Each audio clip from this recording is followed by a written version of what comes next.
Have you ever asked yourself? Good morning, Bicolanja. This is again your host, Anika Pongawan, and welcome to a new episode of Life Podcast, where we talk about the life of gaining Christ as a Christian. So today we have a very special guest na galing pa sa malayong lugar at tatanungin natin mamaya kung bakit sila napadpad dito sa Bicol. So papakilala muna natin si Ate Hannah at Ate Shiloh. So si Ate Hannah muna. Hello, I am Hannah from Iligan City, known as the City of Waterfalls. Wow. So whenever you want to go to a place with a lot of waterfalls, you can go to Iligan City. Wow! So, mga ilang waterfalls na naliguan natin? So far, sa dami nun, 3 lang. Sorry po. Sige, you can visit Iligan City daw. And libre na yun ni Ate Hannah ko kasama. So si Ate Shiloh naman from... Pleasure naman ako. Hi, I'm Shiloh Batay from Zamboanga City. Wow. I'm known of the City of Flowers. Name 5 flowers. Sunflowers.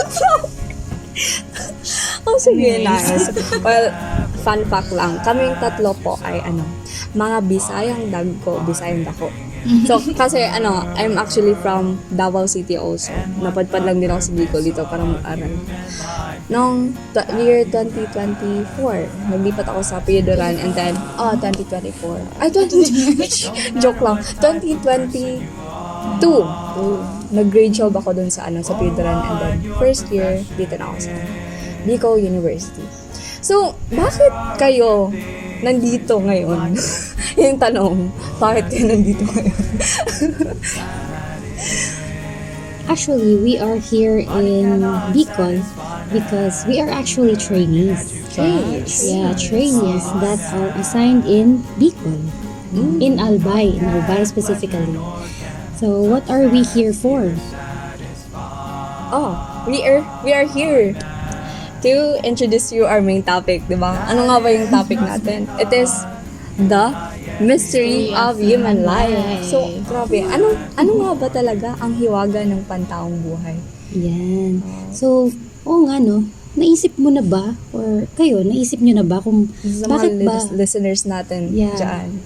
kung bakit ba mahiwaga yung buhay ng tao? Mm-mm. So, alam ko naman na kahit anong uring tao kayo, ano yung profesyon nyo, alam ko na minsan sa pamumuhay nyo dito sa mundong ito, na itanong nyo na sa inyong sarili kung bakit kayo nabubuhay sa mundong ito. Life is questionable talaga. Yeah, right. So it's really questionable. Like, what is the purpose of your life here? And I know na kahit anong profesyon mo, sasang-ayon kayo na yung money, education, yung libangan, yung tagumpay, kailanman ay hindi makakapagbigay ng lubos na kasiyahan sa atin. Hindi naman siya ibig sabihin na hindi siya makakapagbigay ng kasiyahan sa atin.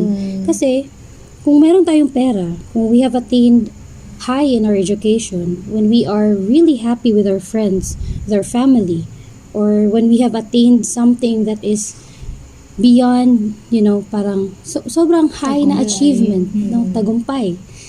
Happy naman tayo, pero the happiness is not that, hindi siya Full. hindi siya full. Temporary lang siya. Yeah, temporary lang siya. Because even though you are happy, there is still something within you na nagsisik ng something. So, bakit kaya tayo nagsisik ng something?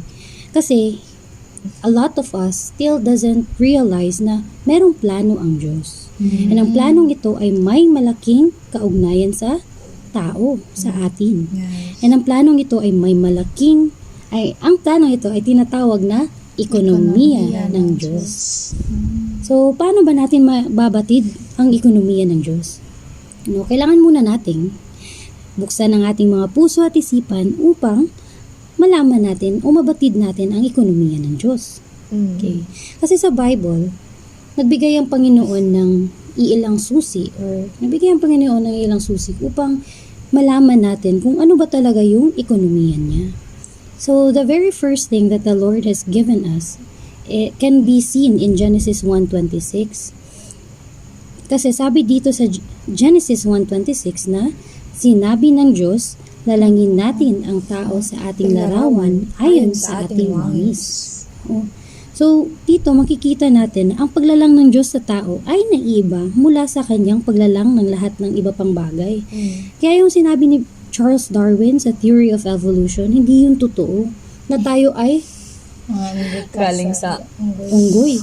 Diba? Hindi yun totoo kasi it is clearly said in Genesis 1:26 na nilikha tayo ayon sa larawan ng Diyos. Kaya, no, 'di ba? For example, yung guantes, ginawa siya ayon sa larawan ng kamay. Bakit? Para, 'di ba? Para masidlan ng kamay.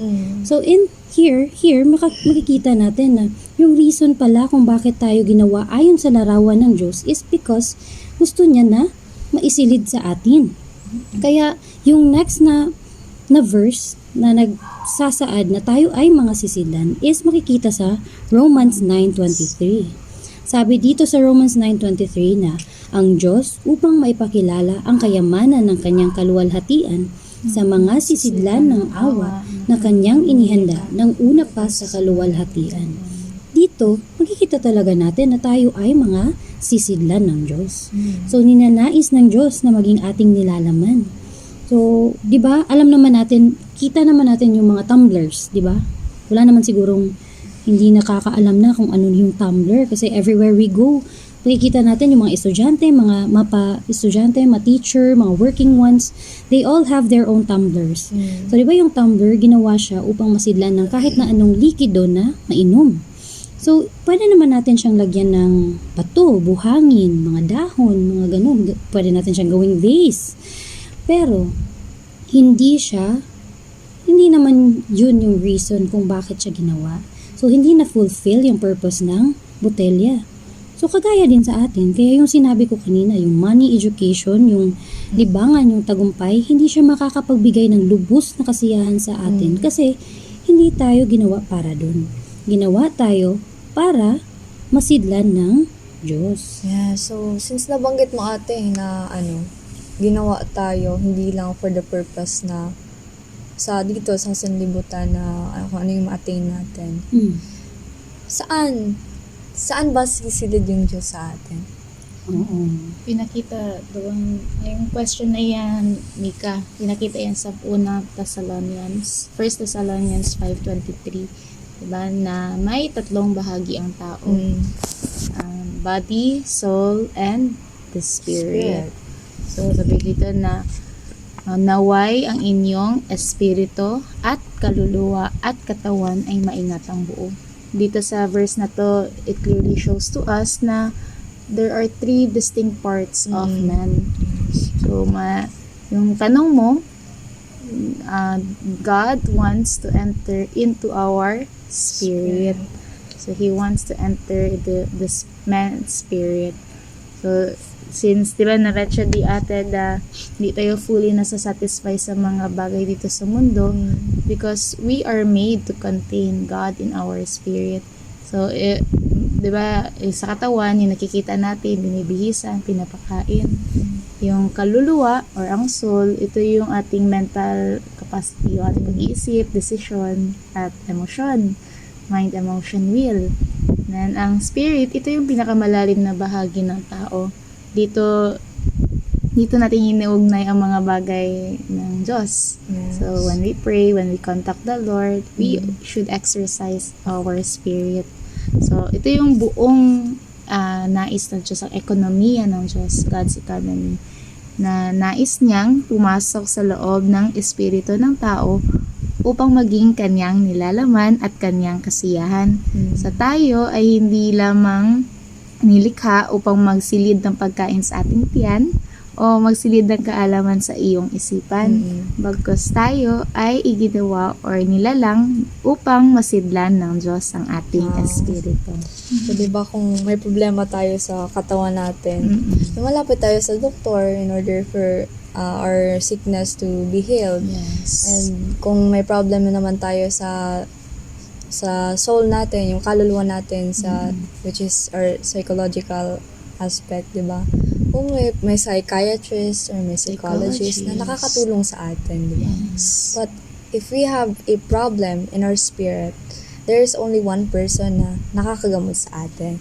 It is God Himself. Yes. So, di ba, since nabanggit na ninais ng Diyos na siya yung maging ma-contain natin as in our human being.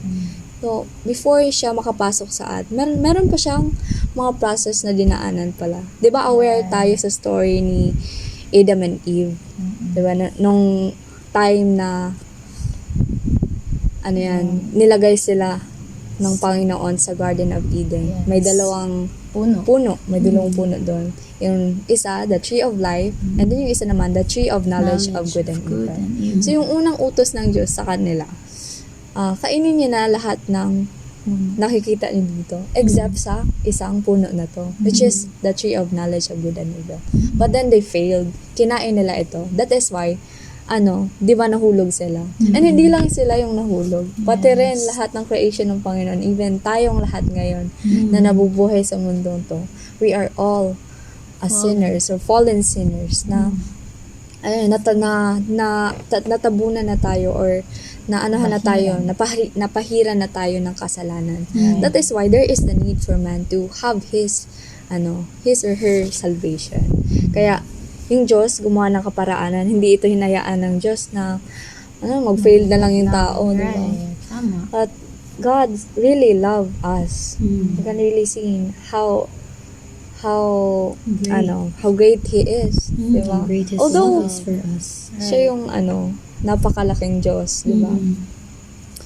Well, anyways, we know that God, di ba, nag-incarnate siya dito sa mundo sa pangalan ni Jesucristo. Jesus. And then siya yung tao, genuine man na nag-shed ng blood niya in order for us to save. Na-crucified siya sa cross for our mga sins, mga kasalanan natin. And then, namatay siya and nilibing. But, hindi siya na natili sa kanyang libingan. Bagkus siya ay nabuhay na muli at naging espiritong nagbibigay buhay na handa nang makapasok sa ating espiritu.